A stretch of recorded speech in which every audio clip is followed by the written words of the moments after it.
Unos años, no muchos años, cuando alertábamos del tráfico de drogas, del crimen organizado, de la falta de controles en los puertos, de la llegada de organizaciones criminales, muchos nos decían que éramos unos exagerados, unos alarmistas, unos pesimistas. Ahora, salvo un buenista contumaz, nadie podría decir que el diagnóstico que teníamos era errado. ¿Se ha dado cuenta que salvo alguna mención marginal, como esas anotaciones que se hacen al margen del texto principal, la corrupción no es tema de ninguna de las candidaturas presidenciales? ¿Es que acaso otra vez de nuevo la clase política, toda la clase política, no se da cuenta de los fenómenos que ocurren en el país? Hace rato que hay muchísimos signos de corrupción en Chile, sin que nadie le ponga atajo en serio. El caso conocido como el de la muñeca bielorrusa es uno más, pero con una trama increíble, con actores conocidos, donde hay personajes de altas esferas comprometidos. ¿Ha escuchado usted a algún candidato hablar de este escándalo, hablar de este asunto? ¿Por qué tanto silencio? ¿Qué ocurre, o mejor dicho, qué les ocurre a ellos, a los candidatos? Lo que ha pasado en la tercera sala de la Corte Suprema se sabe hace mucho tiempo. Ahora, fruto de la investigación del Ministerio Público, hay más antecedentes. Pero cuando todo ocurrió en la Corte Suprema, nosotros en Radio Bío Bío lo dimos a conocer. Pero había un silencio enorme, intenso. Nosotros quisimos hablar con la empresa afectada, con la empresa estatal, con Codelco. Respuesta, silencio. Quisimos hablar con los abogados de Codelco. Respuesta, silencio. Le voy a contar la trama de todo esto. La empresa bielorrusa chilena Velaz Movitech celebró un contrato millonario con Codelco para realizar grandes movimientos de tierra. Este contrato entre Codelco y Velaz Movitech estableció lo que se llama una cláusula arbitral. Es decir, si había diferencias entre las partes en cuanto al cumplimiento o incumplimiento del contrato, debían recurrir a un árbitro llamado, en este caso, mixto, porque este árbitro establecería un procedimiento propio, pero debía fallar de acuerdo a derecho. La bielorrusa Velaz Movitech, en adelante la vamos a llamar Velaz, no recurrió al árbitro como estaba obligada por el contrato, sino que presentó dos recursos de protección, uno el 27 de marzo y el otro el 18 de abril de 2023. Los dos, por orden de la Corte de Apelaciones de Copiapó, se fusionaron en uno solo con un único número de rol. Los bielorrusos de Velaz acusaron a Codelco porque la estatal chilena puso término anticipado al contrato porque a juicio de Codelco no cumplieron con el contrato y la acusaron de haber tomado materialmente sus equipos, haberlos movido y exigió ciertas actividades para su restitución. Eran dos recursos. En el primero, como les decía, acusaron a Codelco de tomar los equipos, de haberlos movido y exigió ciertas actividades para que los devolvieran. Y además pidieron a la Corte que ordene esa restitución, o sea, la restitución de los equipos. Y en el segundo recurso acusó el impago de más de 12.000 millones de pesos y el no pago y retención de notas de cambio aceptadas por un valor de más de 8.000 millones de pesos. En total, 20.000 millones de pesos. El 13 de junio de 2023, considerando esta cláusula en que exigía recurrir a un árbitro cuando hubiese diferencias, la Corte de Apelaciones de Copiapó rechazó los recursos. Les dijo, ustedes señores de Velaz, ustedes señores bielorrusos, recurran al árbitro, porque eso es lo que ustedes acordaron. Entonces los bielorrusos de Velaz apelaron ante la Corte Suprema. Y aquí comenzó la trama que podría llevar a una jueza de la Corte Suprema a la cárcel. ¿Quiénes son los abogados de los bielorrusos? Escuche bien, recuerde estos nombres, por favor. Gabriel Silver, Isaac Ramírez y el hoy formalizado Eduardo Lagos. Y los hechos se sucedieron de la siguiente manera. Viernes 30 de junio. Los abogados piden que se dicte una orden de no innovar para paralizar cualquier acción de Codelco. Ese mismo día, en uso de sus facultades, el presidente de la Corte Suprema, Juan Eduardo Fuentes, ordena que se dé cuenta en la sala de la solicitud de no innovar. Y aquí se produce una sorpresa. A ver, llega el recurso y resulta que el presidente de la Corte Suprema, que administra la Corte Suprema desde este punto de vista, dice, dése cuenta a la sala de esta solicitud de orden de no innovar. Y aquí viene la sorpresa, como le decía. La tercera sala de la Corte Suprema, en vez de ver solamente la solicitud de no innovar, va al fondo del asunto, o sea, a la petición de los bielorrusos de que Codelco les pague sumas millonarias, las que les decía, y lo resuelve de inmediato. Y lo hacen en circunstancias que la instrucción, insisto, del presidente de la Corte Suprema, Juan Eduardo Fuentes, era solamente ver la orden de no innovar, no el fondo. Y todo esto consta en un archivo, obra de Jorge Sáez Martín, secretario de la Corte Suprema. Quiero explicarle que los recursos de apelación, de protección, los que ven en la Corte Suprema, se ven en lo que se llama en cuenta, o sea, se ven sin escuchar alegatos de las partes. Los 5 jueces de la sala solo escuchan la relación, o sea, el resumen del caso que hace un relator y resuelven. No hay abogados. La relatora de la tercera sala era Gloria Benavides. Y hay un documento que se llama Minuta de Cuentas, que es un listado de todas las causas que dará cuenta la relatora a los jueces. En esta minuta de cuentas, ese viernes no estaba el caso entre Velaz y Codelco, no figuraba. Pero ocurre que ese viernes, a las 15:29, sorpresa, en un archivo PDF creado por el funcionario César Inostroza Cárcamo, consta un certificado de la relatora, de Gloria Fernández, en que consta que la tercera sala había llegado a lo que se llama acuerdo, o sea que habían fallado el fondo del recurso. La sala estuvo integrada por la ministra Ángela Vivanco, ella la presidía, el ministro Mario Carroza, la ministra María Gajardo y las abogadas integrantes Leonor Echeverri y María Benavides. Hasta ese momento no había una resolución del presidente de la Corte Suprema, Juan Eduardo Fuentes, para que se fallara el fondo y sin embargo lo hicieron. Y sigo.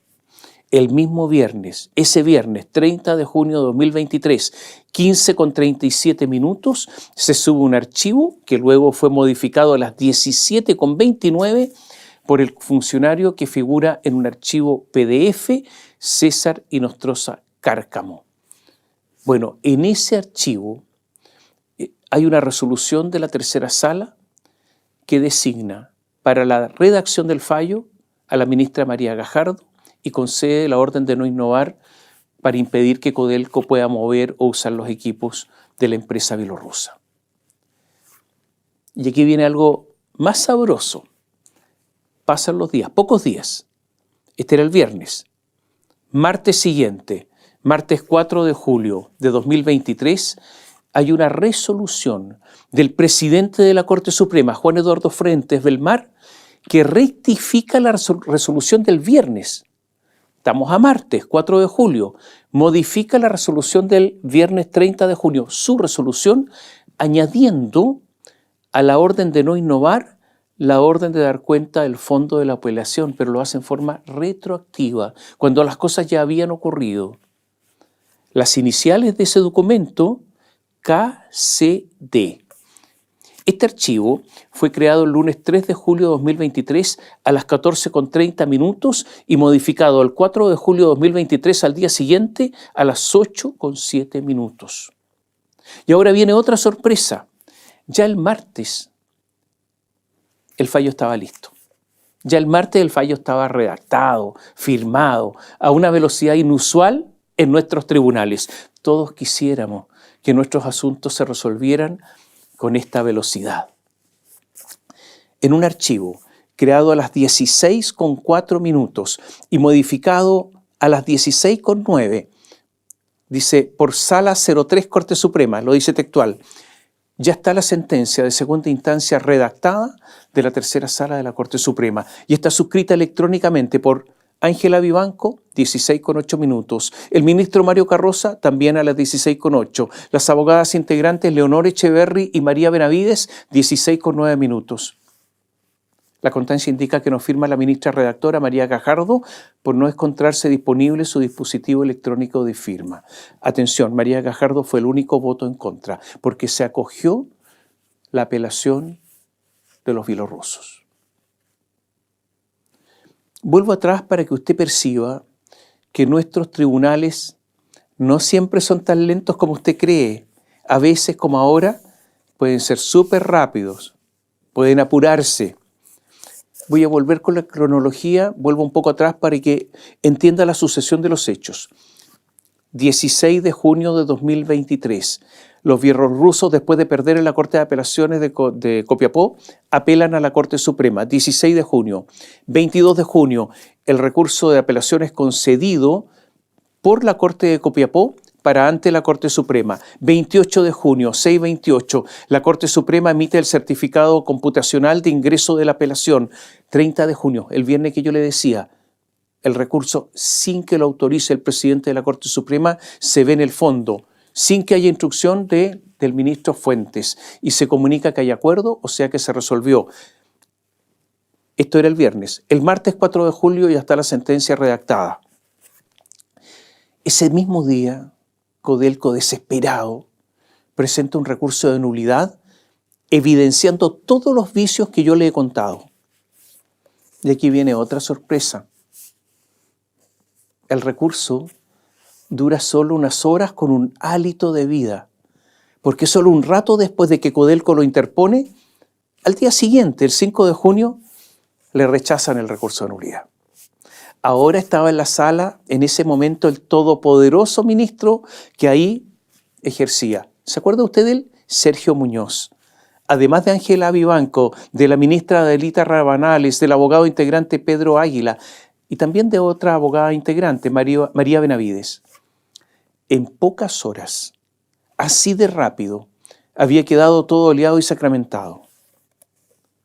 En los días siguientes, Codelco tuvo que pagar miles de millones de pesos. Codelco había perdido más de 12.000 millones.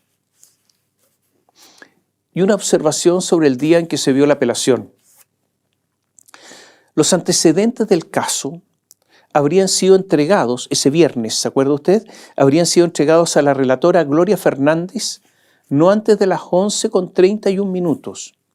Y la relatora los habría estudiado entero, completamente, para dar cuenta a la tercera sala, junto con otras 23 cuentas, 23 juicios que debía dar ese día, antes de las 15:29, incluyendo en ese lapso de 4 horas el tiempo de examen, de deliberación, el debate de los miembros de la tercera sala, puesto que a esa hora ya habían adoptado a las 15:29 su decisión.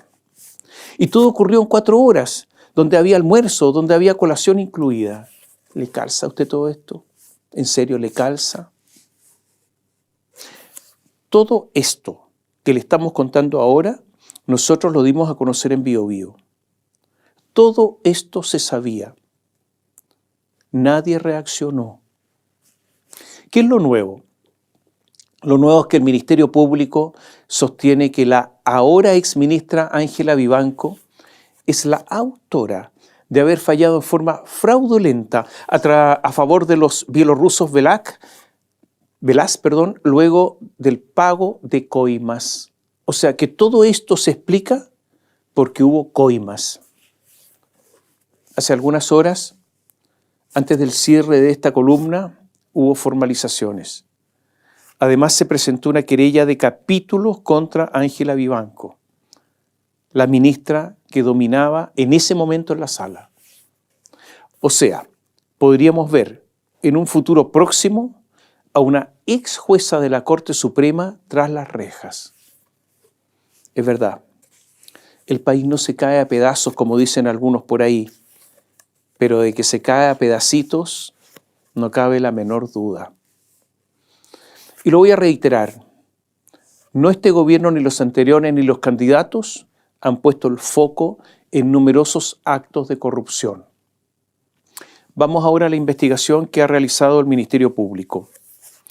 La fiscal regional de Los Lagos, Carmen Gloria Wittberg, ha podido determinar que se entregó dinero en varias ocasiones a la pareja de Ángela Vivanco mediante una sofisticada investigación que terminó con Gonzalo Migueles, pareja de la ministra de la Corte Suprema Ángela Vivanco, ahora ya no está, y los abogados Mario Vargas y Eduardo Lagos.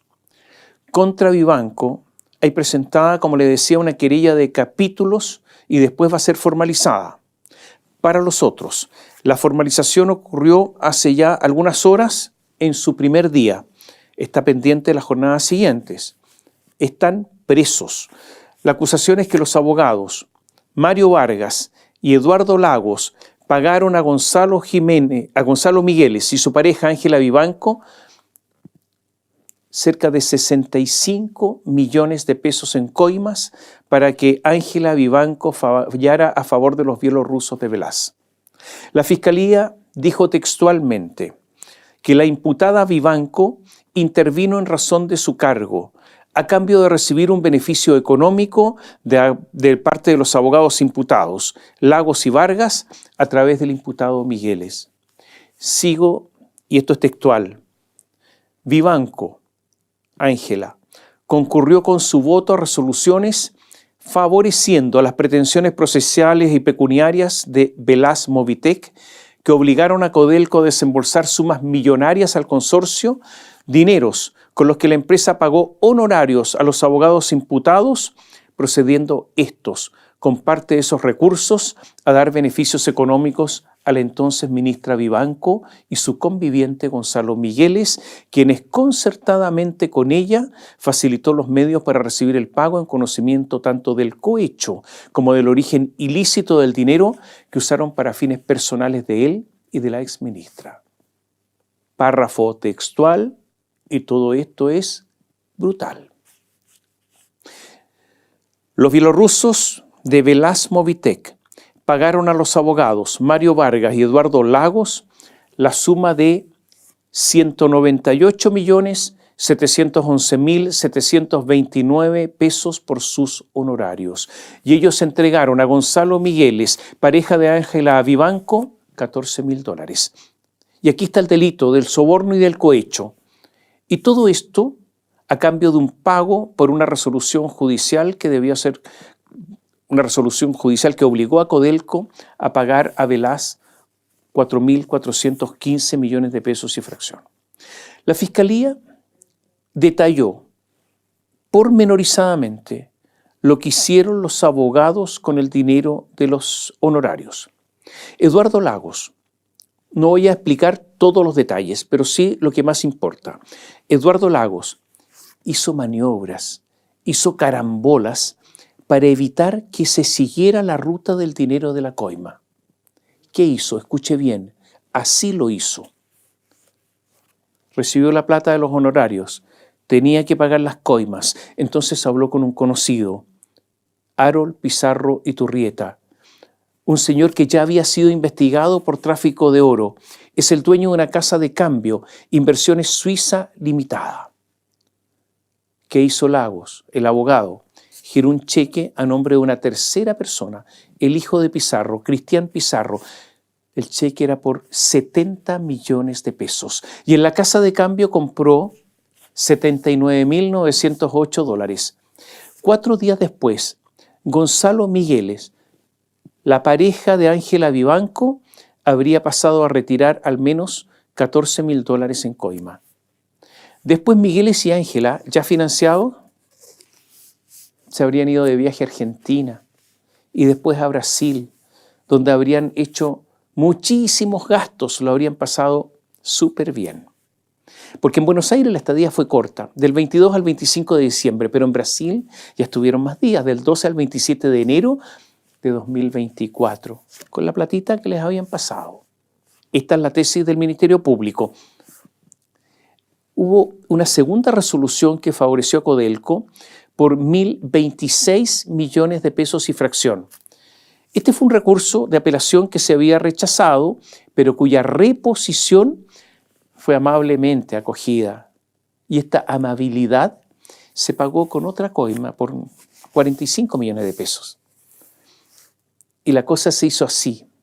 Cuando hablo de cosa, me refiero a las maniobras para ocultar, usted ya lo adivinó, la ruta del dinero. Porque tomaron previsiones.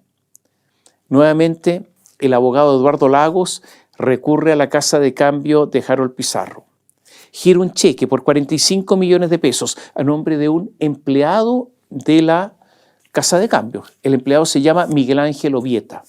Ovieta cobra el cheque a las 9:42 del 17 de junio de 2024, del año pasado.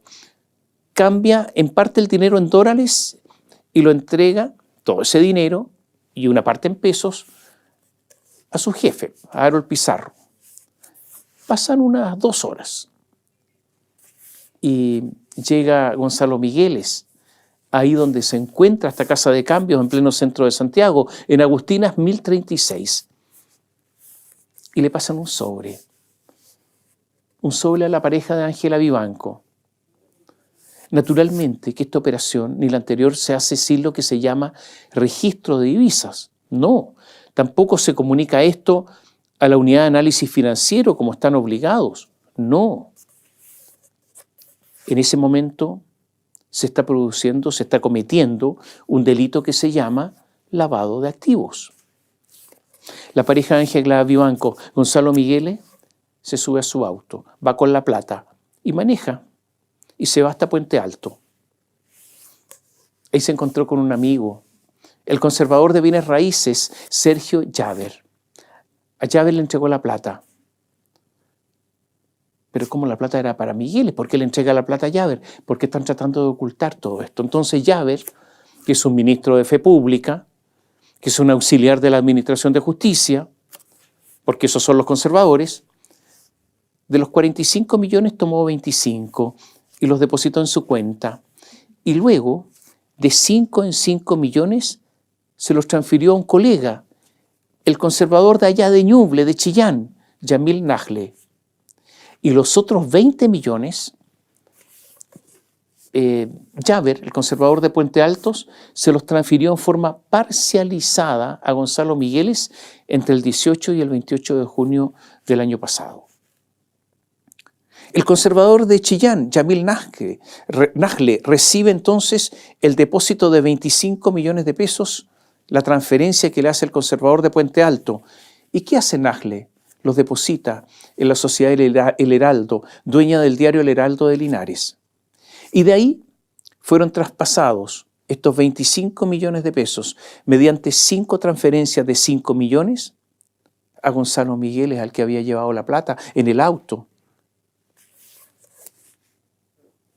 Y así la coima, según la Fiscalía, pagada por el abogado Eduardo Lagos con destino a Ángela Vivanco, se entregó a Migueles, pasó por varias manos, incluso llegó hasta Chillán, una parte, y después, en medio de este laberinto de traspaso que le he explicado, retorna a las manos de Migueles porque se pretendía que en este tránsito se perdiera la ruta del dinero, que nadie pudiera descubrir esto.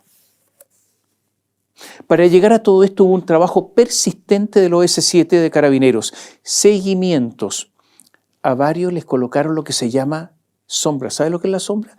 Cuando a alguien lo empiezan a seguir y es como una sombra. Claro, uno no se da cuenta, uno no anda mirando la sombra.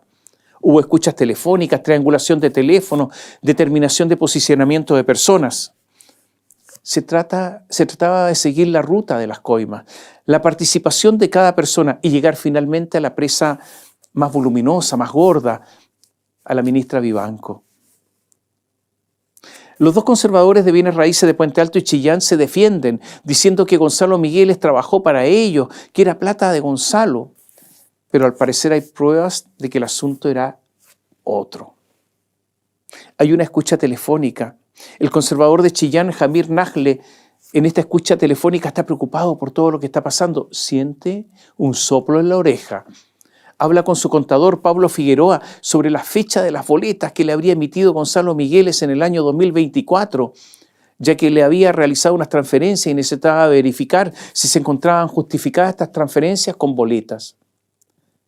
O sea, el conservador Jamir Nagle, el de Chillán, huele el peligro. No sabe si esos 5 millones de pesos sucesivos que traspasa hasta llegar a los 25 millones están justificados con boletas. Además, Nagle tiene un problema.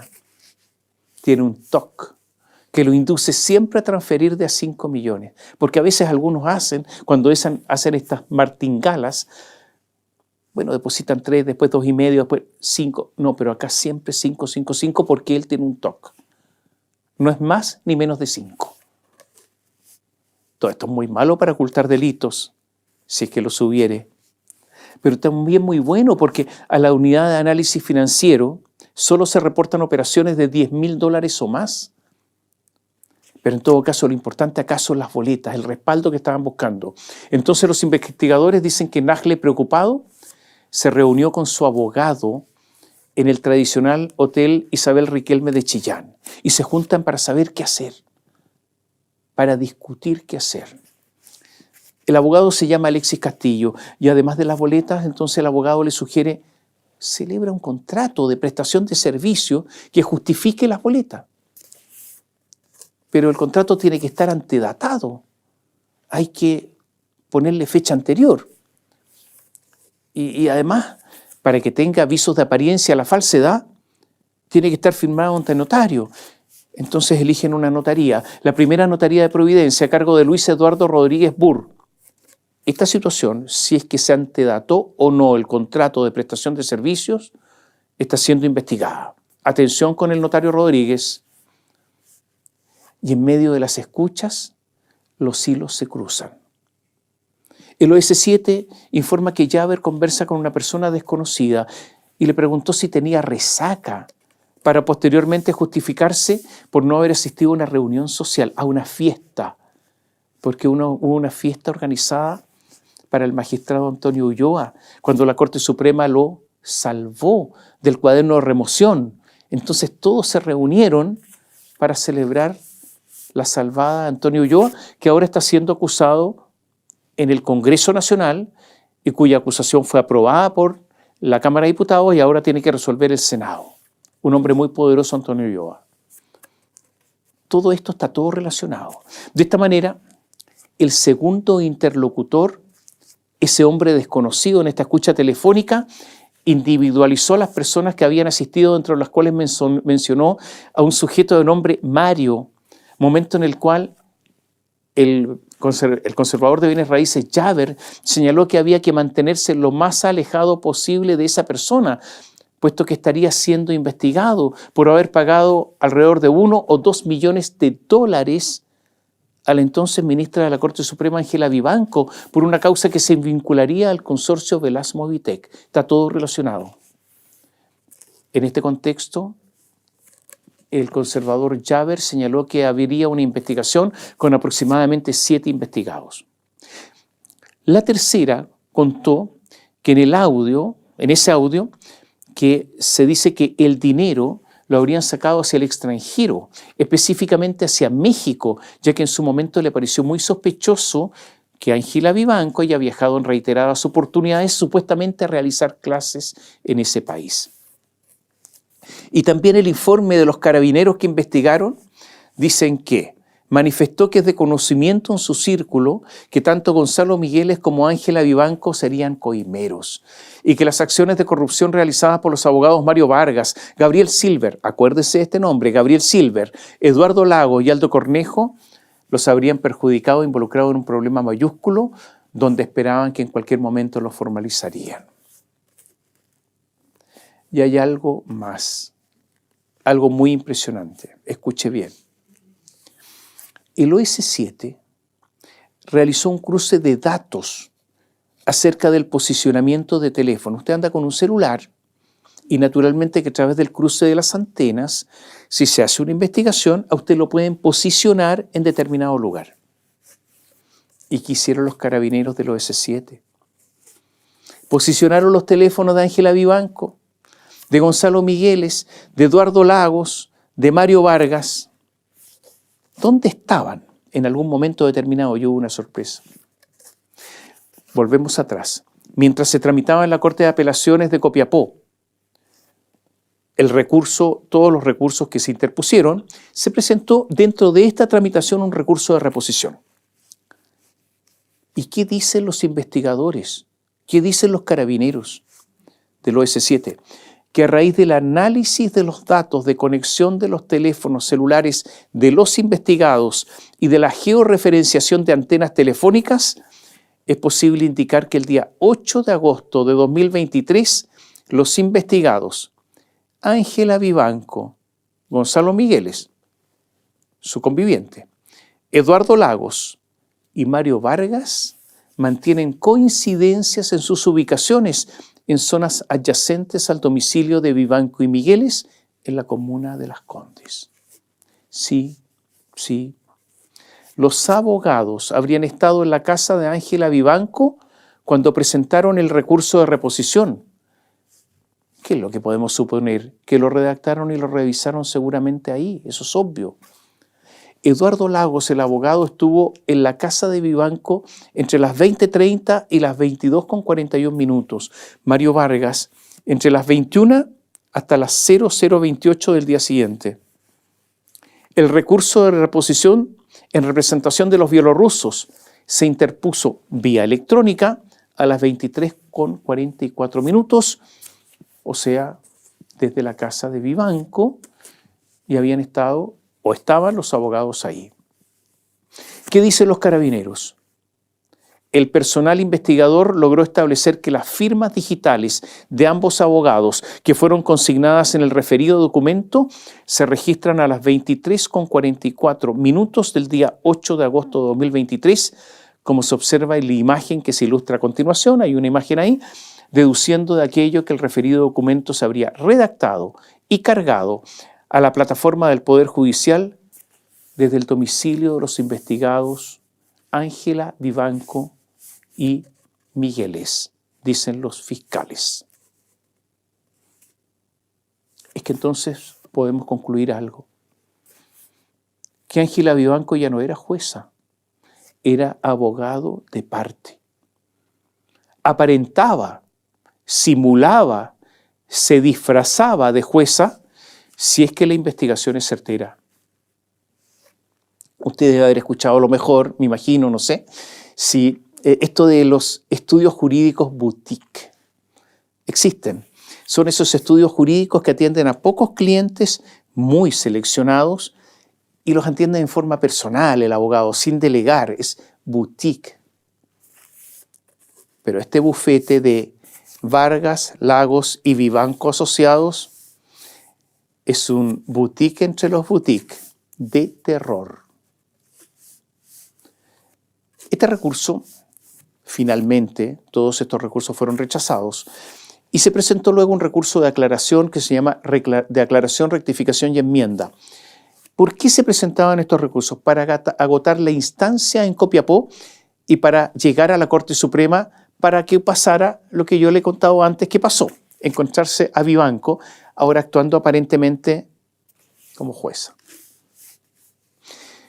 El conservador Javer contó a carabineros que Vargas se juntaba, me refiero al abogado Eduardo Vargas, se juntaba en restaurantes con Francisco Leiva, notario poderosísimo, tiene un hermano diputado, con Rodrigo Ortúzar, notario, con Luis Maldonado, el poderoso conservador de bienes raíces de Santiago, con Eduardo Rodríguez, el notario de Providencia, donde se habría firmado el contrato antedatado, y con otros colegas abogados.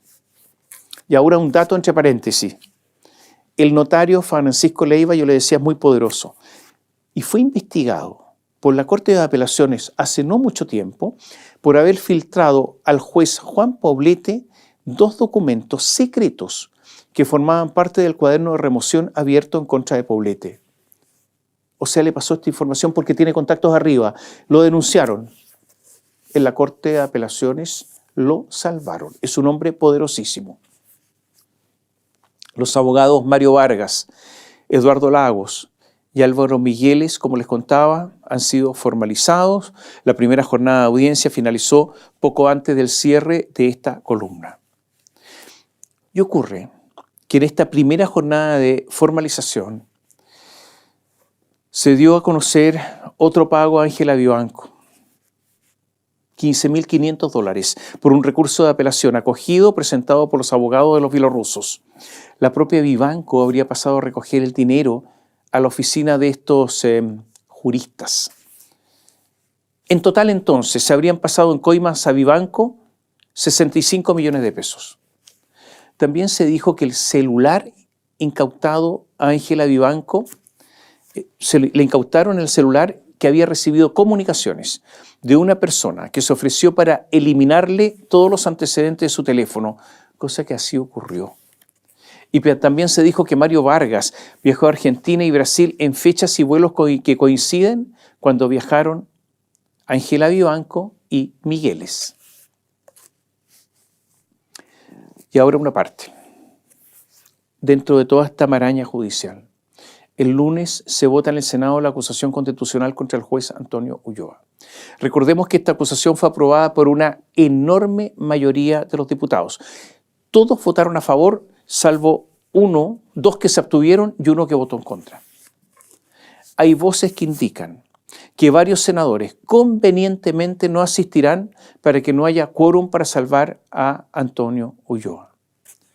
Loreto Carvajal es senadora del PPD y podría no votar.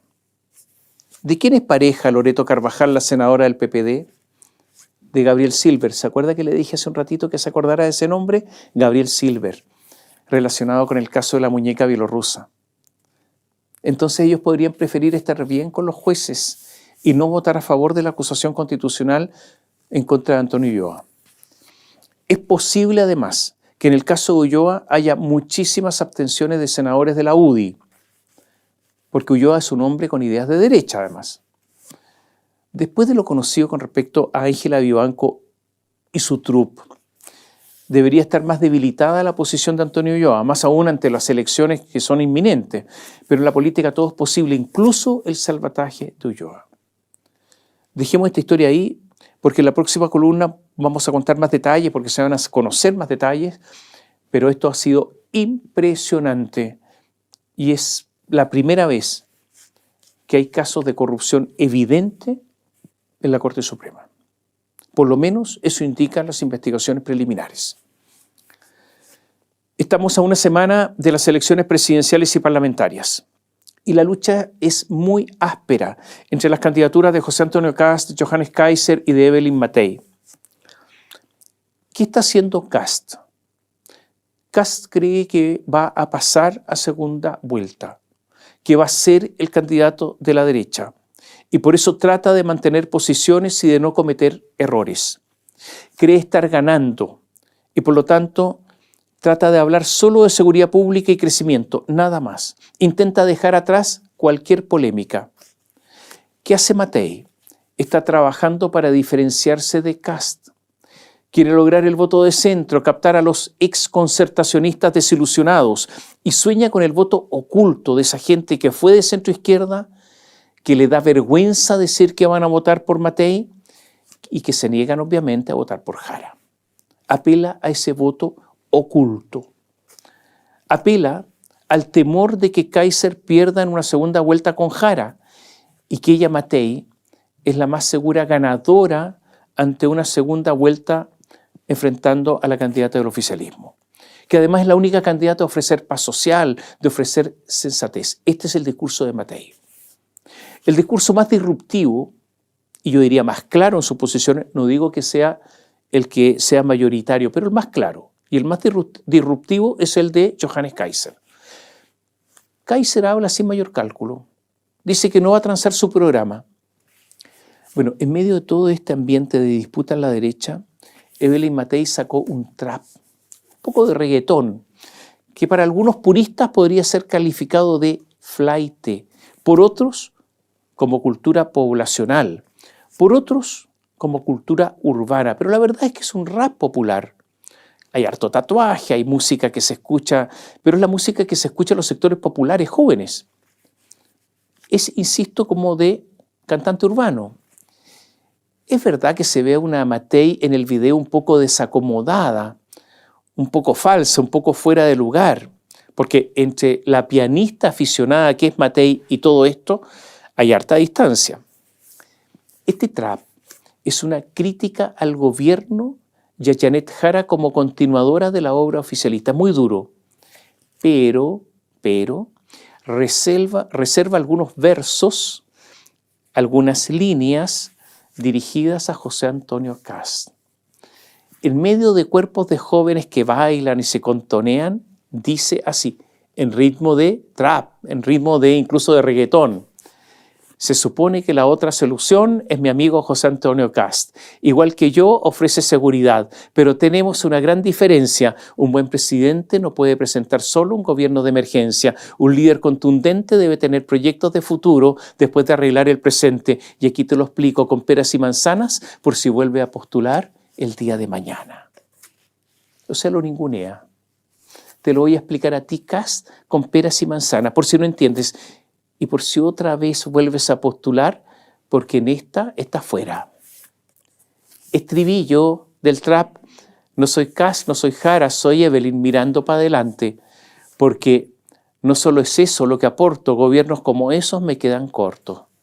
Y en otra parte dice, gobiernos extremos no se llevan de lado a lado cuando la cosa es para adelante. Gobiernos extremos, Kast, Jara. Kast se enardeció con esto. Se enfureció. Dijo en Radio Universo, duro, serio. Primero, decir que la canción es mala. Que se metan al disco Kast, que va a haber una canción diaria, se van a entretener como locos. No, es mala. Cometió un error. Lamento que haya caído en esto 11 días. Creo que se hace un daño ella misma y le hace un daño a una posibilidad real que derrotar en primera vuelta a la candidata de la izquierda, del Partido Comunista, de la continuidad. Y siguió casi enojado. Si hiciéramos bien la pega y estuviéramos enfocados en mostrar lo que significa la ex ministra del Trabajo, que nos legó 1 millón de desempleados, 2 millones de informales, y Evelyn Matei contrastara su gestión con la gestión de Janet Jara, creo que le haría un favor a la política chilena. Y remató así. Nosotros, con Evelyn, hemos compartido en un partido, fuimos en una lista interna, ella me apoyó en una segunda vuelta. Si ella ganara, yo he dicho que la apoyaría en la segunda vuelta. Igual que a Johannes, ese es mi estilo. Ella tiene un estilo distinto. Lo lamento por Chile y por ella. Duro casi la respuesta. Hubo un coro republicano en contra de Matei y una defensa no muy unánime de Chile Vamos.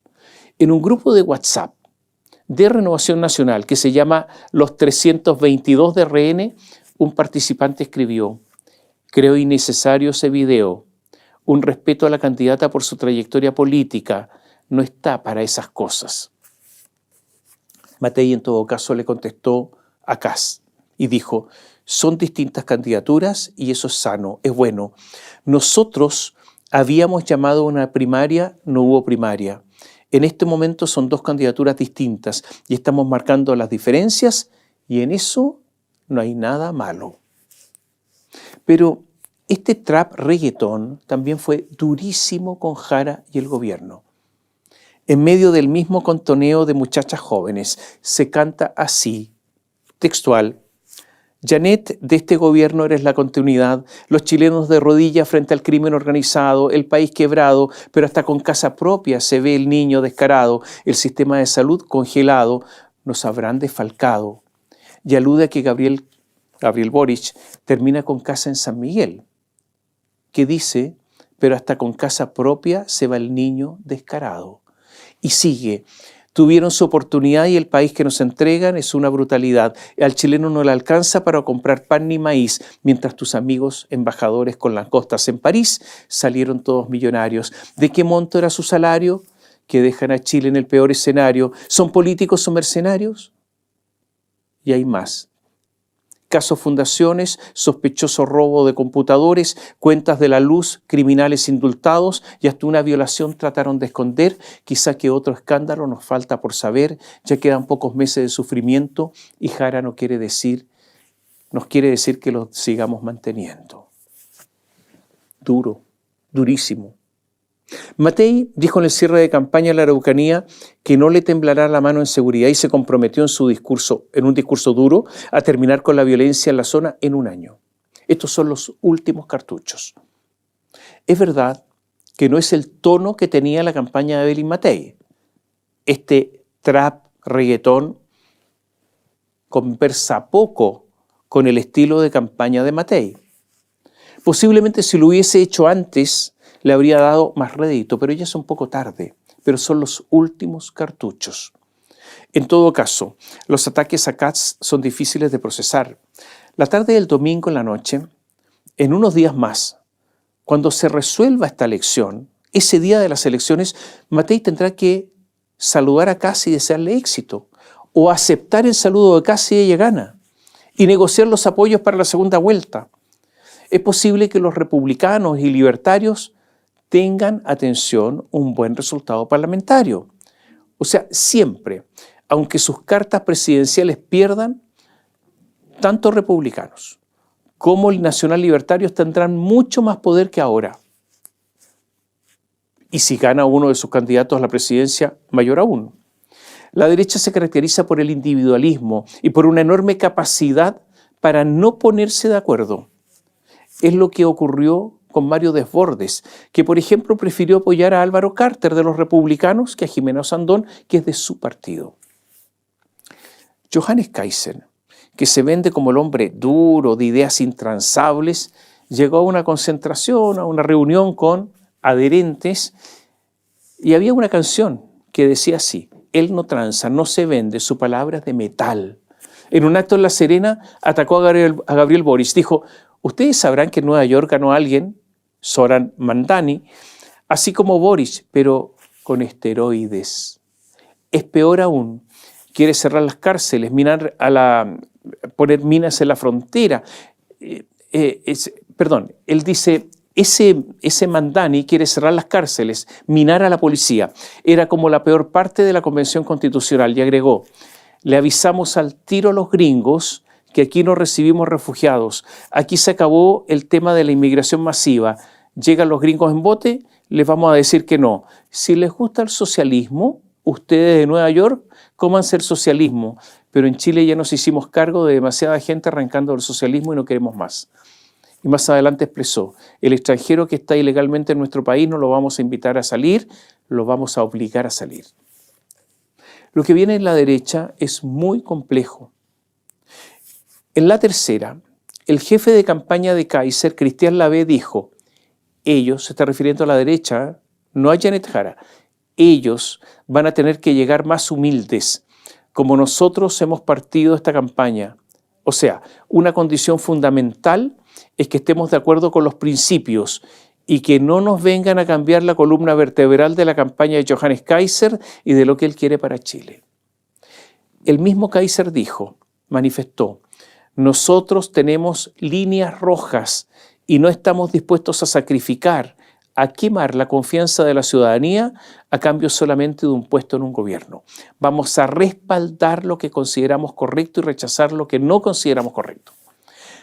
Dijo, por ejemplo, no solo que no respaldaría una alza de impuestos, sino que para él es fundamental la baja de tributos, que tampoco va a renunciar a sus propuestas de eliminación de las contribuciones para la primera casa, ni la reducción del tamaño del Estado, ni la optimización de la gestión pública, ni tampoco en la reforma a la judicatura. Estas son sus líneas rojas. Kaiser es el que ha logrado imponer sus temas en los últimos días. Atacó una y otra vez al servicio médico legal. ¿Qué dijo? O varias veces ha dicho que habrían miles de restos óseos sin periciar, que podrían corresponder a detenidos desaparecidos en dictadura. Este es un ataque feroz a la izquierda porque da a entender que habría una actitud de dejación en materia de detenidos desaparecidos, que es un asunto fundamental para la izquierda en Chile. Fue tanto que le tuvo que salir a responder Camila Vallejo, quien dijo que todas las osamentas se han periciado y además todas las osamentas ya están en manos de los ministros en visita, es decir, del Poder Judicial, para cualquier otra diligencia que se requiera. Y la respuesta de Kaiser fue un latigazo a lo que dijo Camila Vallejo. Dijo, en primer lugar, que firmen el servicio médico legal quien está sacando los comunicados, porque dice que son comunicados que no tienen firma. Y agregó, la señora Vallejo es del Partido Comunista, el ministro de Justicia es del Partido Comunista, el director del servicio médico legal es del Partido Comunista, el subdirector del servicio médico legal, el ex de Camila Vallejo, es del Partido Comunista, cubano. No me tomen más el pelo. Y agregó, todos ustedes pueden entrar y revisar los videos de las sesiones por la Comisión Investigadora de Osamentas, en la cual se vio mi proyecto de ley para facultar al Servicio Médico Legal a identificar de oficio, pero esto todavía no es ley. Así que ellos mismos dijeron que no podían identificar las osamentas porque no tenían órdenes judiciales y ahora me aparecen y me dicen que no tienen las osamentas. Kaiser no se arrugó en sugerir un posible indulto a Miguel Krasnov, uno de los agentes de la DINA condenado a cientos de años de cárcel, porque no se puede tener a gente de 80 años pudriéndose en la cárcel, dijo. Matías Walker, que es senador y vicepresidente de Demócratas, señaló también en la tercera, refiriéndose al partido de Kaiser, jamás apoyaríamos un candidato presidencial que quiere indultar a criminales de lesa humanidad como Krasnov. Nosotros estamos convencidos de que Evelyn Matei va a pasar a segunda vuelta y que no va a ser necesaria esta disyuntiva de votar por un candidato de la extrema derecha y una candidata de la extrema izquierda. Es posible que en la noche de las elecciones, si gana Kast, si gana Kaiser, tengamos los primeros partidos opositores, amarillos y demócratas. Se da por descontado que pese a su menor número de candidatos, habrá un importante avance a nivel parlamentario, republicanos y nacional libertarios, como le decía recién. Y este será un enorme problema para la hegemonía que hasta ahora han tenido Renovación Nacional y la UDI. Es posible, y usted lo debe haber escuchado, que la derecha tenga mayoría en ambas cámaras, pero yo creo que es un error hablar de la derecha con mayoría en ambas cámaras, porque sus diferencias son demasiado evidentes. No es errado sostener que si hay un presidente de derecha electo, estará en minoría parlamentaria, porque estará con su grupo, no con toda la derecha. Y esta es la paradoja de la derecha. En tanto, en el oficialismo hay conciencia de que esta es una elección muy cuesta arriba. De hecho, es evidente que la moneda da por perdida la elección y que Gabriel Boric se dedica a ejecutar su plan propio, el que solo interesa a él. O mejor dicho, sus permanentes críticas a Kast han molestado a Janet Jara, pero nada ha hecho por sostener esa candidatura. Tanto es así que Jara lo que intenta hacer es desmarcarse del gobierno. Se comenta que una buena votación de Jara debería estar del 32% hacia arriba, ojalá un 35%. Esa es una buena votación para Jara en la primera vuelta. Pero una votación que baje del 30% se considera muy mala. Sería inferior al apoyo que hoy tiene Gabriel Boric. No son pocos a los que escucho que la votación de Jara estaría en esa cifra baja. Si es así, la segunda vuelta se puede transformar en una agonía larga, de esas dolorosas, de esas que no tienen esperanza de recuperación. Carolina Toá estaba como en sueños y de repente despertó. Apareció para apoyar a última hora a su antigua rival, a Janet Jara. No es que sea un apoyo muy entusiasta, con demasiado brío, no. Pero, todos lo sabemos, el poder aglutina, el poder pega a lo más diverso y el temor a perder el poder también. Aunque haya una posibilidad mínima, remota, se aferran a eso, como el náufrago al pedazo de madera que le permite flotar y salvar la vida. En el faldeo del Cerro San Cristóbal, en el tradicional restaurante El Divertimento, se juntaron hombres y mujeres canosos, la exconcertación, a apoyar a Janet Jara. Fue, hay que decirlo para no engañar a nadie y ser riguroso, algo un poquito decadente. Fue un encuentro de personas un poco de modé. ¿Cómo se lo digo? Es como un grupo de personas del pasado, en las que ahí no hay futuro. Son esas personas que llegaron hasta la computadora, hasta el PC, pero que no tienen ninguna posibilidad de enganchar con la tecnología que golpea la puerta, con la inteligencia artificial. Da más la impresión que es para compensar a esos ex Concertación que están con Matei. Naturalmente que entre los que resolvieron dar su apoyo a Janet Jara hay personas muy valiosas, eso es cierto, pero es difícil que con ellos se pueda gobernar. O sea, los Francisco Vidal, los Guido Girardi que ahí estaban y otros más, no creo que aporten a estas alturas mucho. En algunos casos incluso pueden ser un lastre. La debilidad de la candidatura se hace evidente cuando a días de la elección uno de los temas fue, de nuevo, si Jara debía congelar o renunciar a su partido de siempre, el Partido Comunista.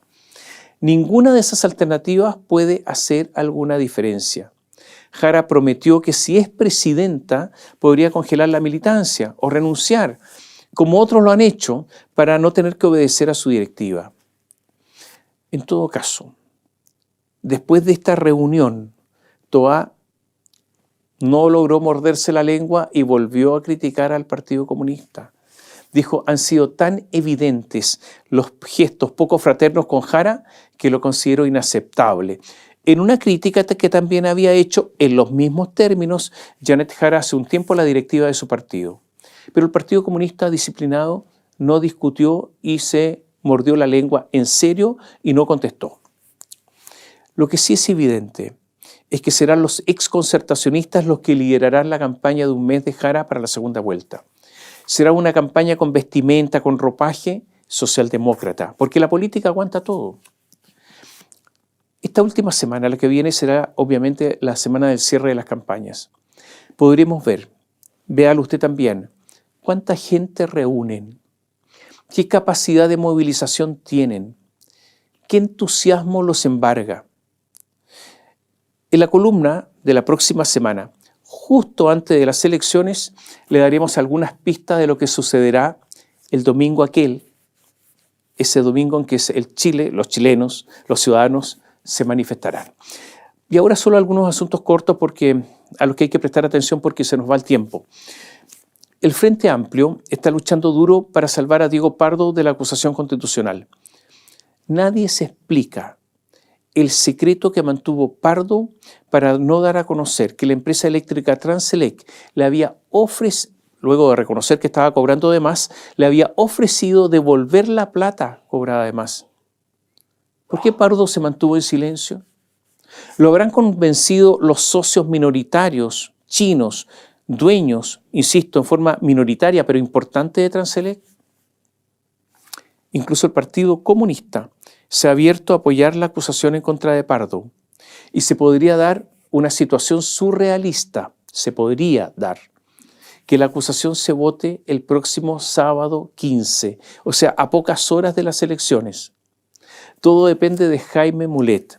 Además, la Contraloría General de la República dio un plazo de 10 días hábiles a los ministros o los ministerios del Interior, Secretaría General de la Presidencia, Hacienda y Energía para justificar el financiamiento del gobierno a la defensa de Diego Pardo, que es un exministro.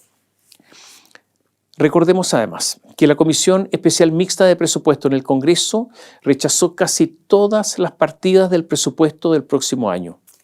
El gobierno entonces inició conversaciones para acercar posiciones. No ha habido acuerdo, porque no le creen al gobierno en sus estimaciones de ingresos, en sus estimaciones de gasto. En este momento las posiciones son distantes. El proyecto del FES, que es el proyecto que reemplaza el CAE, que es el Crédito con Aval del Estado, un proyecto esencial para el gobierno, ha recibido críticas de la oposición, críticas de los organismos de control y de la Contraloría, entre otros organismos de control o de supervisión, que es la Comisión la comisión que regula el financiamiento del Estado. Hasta el momento, el proyecto del FES no está flotando y sospecho que después de las elecciones va a flotar menos. Entonces, da la impresión que salvo cambios muy importantes, este va a ser un gran fracaso de Gabriel Boric. Una de las críticas que recibió el proyecto es del Consejo Fiscal Autónomo y por lo tanto aquí hay que poner atención de que ese proyecto no está flotando. Dejaremos pendiente varios temas. Por ejemplo, uno, que ya está claro que este año superaremos la deuda prevista en un nuevo fracaso de las autoridades económicas. Y hay un dato interesante que se ha dado a conocer. La minera escondida, que pertenece a BHP, podría superar este año la producción de todas las divisiones de Codelco sumadas. La empresa estatal parece evidente, es cada vez menos relevante, tiene una deuda enorme y demuestra grandes deficiencias. A ver, yo le aconsejo estar atentos al caso de Ángela Vivanco, porque las personas, Ángela Vivanco, Gonzalo Migueles, los abogados que le nombré, no son personas que estén dispuestas de buenas a primeras a ir a la cárcel. Entonces podría ocurrir que para salvarse, más de alguna persona hable para que no se le escabulla alguna atenuante salvadora. Y en la política, vea los actos de cierre. En la próxima columna habrá pincelazos de lo que se puede esperar el domingo 16, domingo de elecciones, en la noche. Este caso simboliza uno de los episodios más graves y reveladores de corrupción en la historia reciente de Chile, al exponer como el Poder Judicial, la última instancia encargada de impartir justicia, puede ser manipulado mediante sobornos y redes de influencia. La trama entre Velas Movitec, Codelco y miembros de la Corte Suprema demuestra que la corrupción no solo afecta a la política o al sector privado, sino que también puede permear las instituciones que deberían proteger la transparencia y la legalidad. Más allá del escándalo judicial, este análisis deja al descubierto la fragilidad del sistema institucional chileno y la alarmante falta de reacción de la clase política, que ha optado por el silencio frente a hechos que socavan la confianza ciudadana. El video no solo reconstruye un entramado de corrupción, sino que también actúa como una advertencia, sin una fiscalización efectiva, sin sanciones ejemplares y sin un compromiso real con la ética pública. Chile corre el riesgo de normalizar la impunidad y perder uno de sus pilares más esenciales, la credibilidad de la justicia. Gracias por ver el video. No olvides darle like, dejar tu opinión en los comentarios y suscribirte para más. Nos vemos. It's the motherfucking Eagle Double G. Snoop Dogg.